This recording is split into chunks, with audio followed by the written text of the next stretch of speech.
How do I get my long-term partner or spouse to fall back in love with me again? You have to first stop focusing so much on your partner or your spouse. If you're disappointed in their behavior and the way they've shown up, and you've already done your job to set boundaries, what you need to do next, if you're not willing to break up with them and you want to see if they will come back and step it up and create a better relationship with you, you need to step away and get a life. What does that mean? That means if you're living in the same household, you need to go outside your household and do some new activities that challenge you. Maybe you've always wanted to learn another language. It may not even be that useful. I like learning bits of Chinese sometimes, but maybe you need to go take a Chinese class. Maybe you need to go and express yourself in a painting club. Maybe you need to go and join your friends in a book club. What about going outside hiking? What about joining a running group? All of these things will get you out of the house and make you a little bit more mysterious again. Working on yourself always creates a positive effect with 5 sensories, and you can't really go wrong if you develop yourself and do your best to grow, whether you're single or in a happy, healthy relationship. These facets of your personality will intrigue 5 sensories and bring them closer to you. And it will also validate your own sense of self-esteem and self-worth as a 6th sensory when you go out into the world and accomplish something. It's awesome to meditate at home and talk to your guides and have these inner practices that help you stay grounded and connected to the universe. But you also want to go out into the world and contribute to a certain extent in the ways that you can in your community. When you go out into the world, you're taking the stink eye off of your relationship.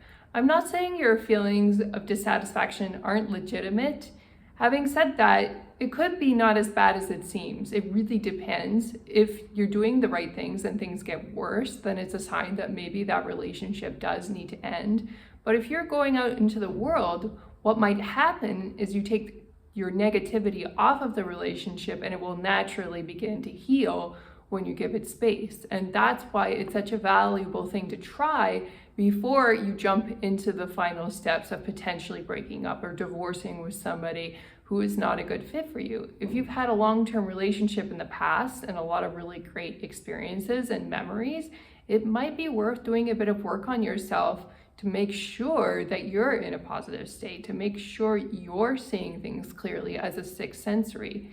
Because we get so bogged down by our own negativity by default.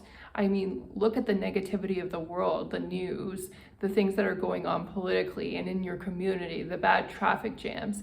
These negative things going on in society can color our lenses to a dark shade and causes us to see things in a dark light. And we may even blame our partner subconsciously for some of these negative things that are going on in the world when it may have nothing to do with them.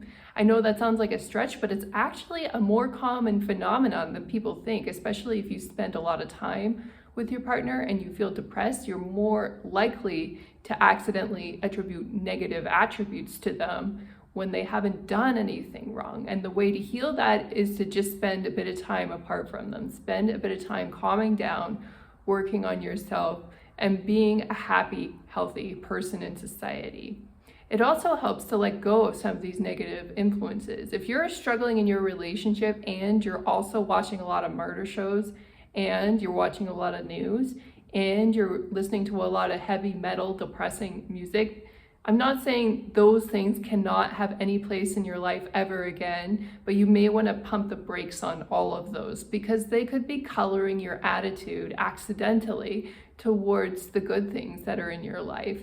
And so you want to get your influences on music, movies, video games, and any other media that you consume as positive and uplifting as possible. And when you pay attention to the positive, uplifting things in life, you might start to realize that things like the relationships that are going on are not as bad as it seems. What will happen after you've been focusing on yourself for a while is that your 5 sensory will probably come around and want to do an activity with you, which is a good thing. Now, depending on how you feel about it as a 6th sensory, Maybe the five sensory did do something very offensive and you might need more time. And in that case, it's okay to say that you need more time. Having said that, if you're feeling better, then you may want to actually engage the five sensory and do something meaningful with them when they are ready and they reach out. Don't try to force something meaningful on them unless they are the ones who really want to engage and create the meaningful experience with you. So when they reach out, think about things that you could do together that are really enriching, really positive, and could be different and offer some variety in your relationship. Like if you always have Netflix night together, maybe it's time to go out and do something different. Maybe you need to go out and see what that new coffee shop in that new neighborhood looks like. Or maybe you need to go out for a bike ride if you both enjoy biking. Or maybe you need to go to that art gallery opening. Whatever that is, you should be engaging with your partner in ways that are different from the ways you've been engaging with them in the past.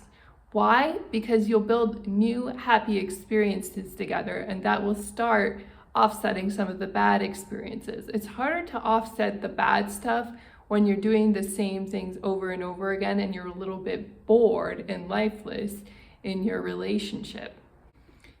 I just want to offer one more caveat while you're going through this phase of your relationship, and it's important to set the boundaries around intimacy in the beginning, and this is one of the reasons why.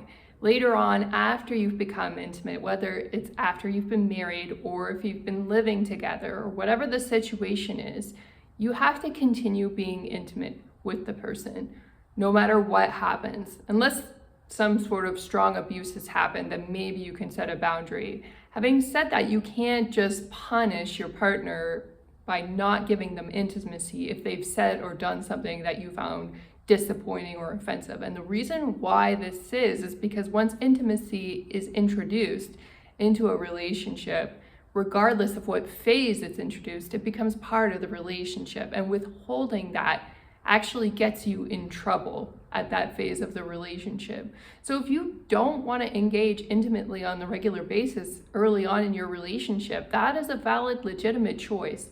But if you decide to become intimate, you have to be aware that you may have to continue being intimate for the long term. So don't get involved until you're really ready. And then when you do get involved, don't use it as a form of punishment if you are disappointed in the relationship or the marriage, because that is just a really toxic vibe and that will pretty much trash whatever you have with the other person.